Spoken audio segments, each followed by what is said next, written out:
কিন্তু ভাবতেই ভালো লাগছে যে আমার ডাকে কেউ সাড়া দিচ্ছে, তাও আবার আপনার মতো এত সুন্দরী রূপবতী একটা মেয়ে। জানেন, আপনার উপর না বেশিক্ষণ রাগ করে থাকতে পারি না। আপনাকে দেখার পর রাগটা পানি হয়ে যায়। এইসব কথা বলার জন্য ডেকেছেন? আপনার কথাবার্তা শুনে তো মনে হচ্ছে আমাকে প্রপোজ করবে। আর কি হাতে দিতে দেবে? এই গিফট দিয়ে প্রপোজ করবে না? আপনি এই পথ।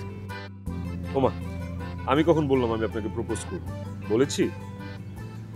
আজকে আমার পোষা টিয়া পাখিটার জন্মদিন, ওর জন্য গিফটগুলো কিনেছি। পাইটানে করে নাও টিয়া পাখির জন্য। আর বাই দ্য ওয়ে, আপনি না বলেছিলেন যে আপনার একটা বিড়াল আছে? টিয়া পাখি কোত্থেকে আসলো? টিয়া পাখিও আছে, বিড়ালও আছে। বাহ, তাহলে তো ভালোই। একটা কাজ করেন, একটা চিড়িয়াখানা দিয়ে সেখানে 10 মাথিও আসবে আর আপনার ইনকাম হচ্ছে। চিড়িয়াখানাও আছে মনের মাঝে, এবং সেটা ফাঁকা। ও, আপনাকে যেটা বলতে চাচ্ছিলাম, আমাকে কি দেখতে আলিফ লায়লার জিনের মতো লাগে না? এসব ভেবে দিচ্ছে তো বলবে না, তিশার পেটে কি কোনো কথা থাকে? বাই দ্য ওয়ে, আমার মতো একটা গুড লুকিং হ্যান্ডসাম ছেলেকে আপনার আলিফ লায়লার জিনের মতো লাগলো? আর কিছু পাইলেন না বলার জন্য? জান, আপনাকে আমি সহ্য করতে পারি না, তাই না? কিন্তু আমার আপনাকে অনেক সহ্য হয়। বিশ্বাস করেন, আমার চোখ যদি 2টার জায়গায় 500টাও থাকতো, ওই চোখগুলো দিয়ে আমি আপনার দিকে অপলক দৃষ্টিতে তাকিয়ে থাকতাম। এইসব উল্টাপাল্টা কথা বলার জন্য ডেকেছেন এখানে? না, কথা বলতেই ডেকেছিলাম। আপনার কি ঝগড়া করতে মন চাচ্ছে? আচ্ছা, একটা মানুষ কত ঝগড়া করতে পারে বলেন তো? এত ভাল লাগে আপনার ঝগড়া করতে? ঝগড়া তো সারা জীবনই করা যাবে, কিন্তু এই সুন্দর কথাগুলো তো আপনাকে ছাড়া কাউকে বলতে পারবো না। কি কথা? এই যে সুন্দরী, আপনি কি সাঁতার জানেন? ব্যাপক ঝামেলা হয়ে গেল, এটা শিখে ফেলতে হবে। কেন? কারণ আপনি আমার চোখে একজন নীল জলের রাজকুমার। আমার বুকের ভেতর একটা সাগর আছে নীল জলের সাথে, কিন্তু কোনো প্রাণী নাই, অনেক গভীর। যদি সাঁতার না জানেন ডুবে যাবে। আমার টিয়া পাখির গিফটগুলো রেখে গেল।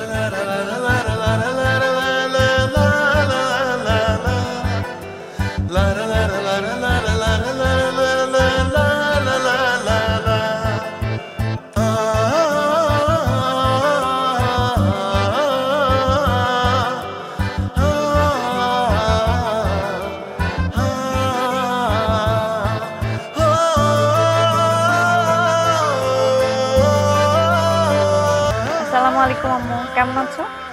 আব্বু শরীর কেমন? এই তো রাখছে রে মা, আল্লাহ রাখছে, আমাদের সবাইকে ভালো রাখছে। তোর পড়াশোনার কি খবর? এই তো মা, আলহামদুলিল্লাহ ভালোই চলছে সব। আর একটা নতুন টিউশনিও পেয়েছি আমি। তুই একা একা শহরে থাকিস, আমাদেরও অনেক টেনশন হয়। এদিকে তোর বাবা তো ছেলে দেখছে। শোন মা, তোর যদি কোনো পছন্দ থাকে তুই আমাদেরকে জানাস। না মা, তোমরা টেনশন করো না, আমার কোনো পছন্দ নেই। তোমাদের যেটা ভালো মনে হয় ওটাই আমি রাজি।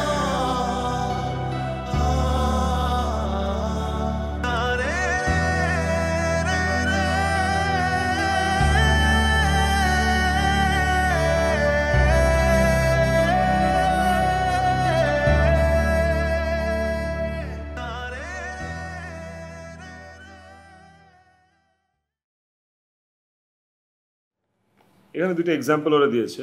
একটা হচ্ছে she was talking, they were arguing. Hello, কি মন খারাপ? জি স্যার।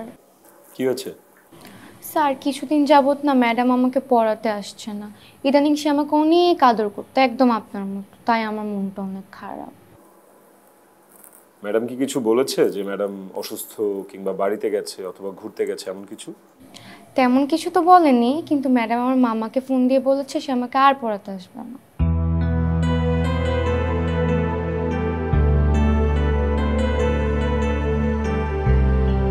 স্যার আপনি কিছু ভাবছেন?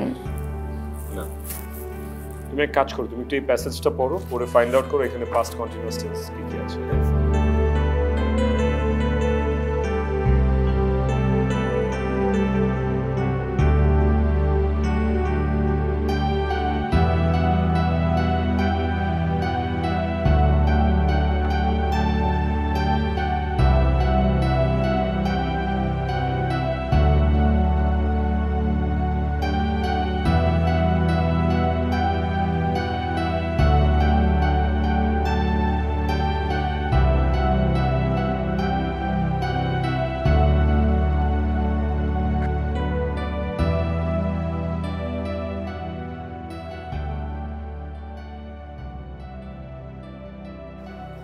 কি ব্যাপার?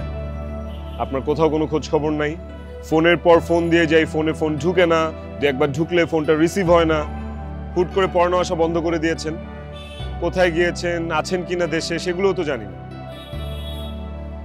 দেখেন, আপনি ওই দিন যেটা দেখেছেন সেটা ভুল দেখেছেন, ভুল বুঝেছেন। আমি আপনাকে এক্সপ্লেইন করি ব্যাপারটা হচ্ছে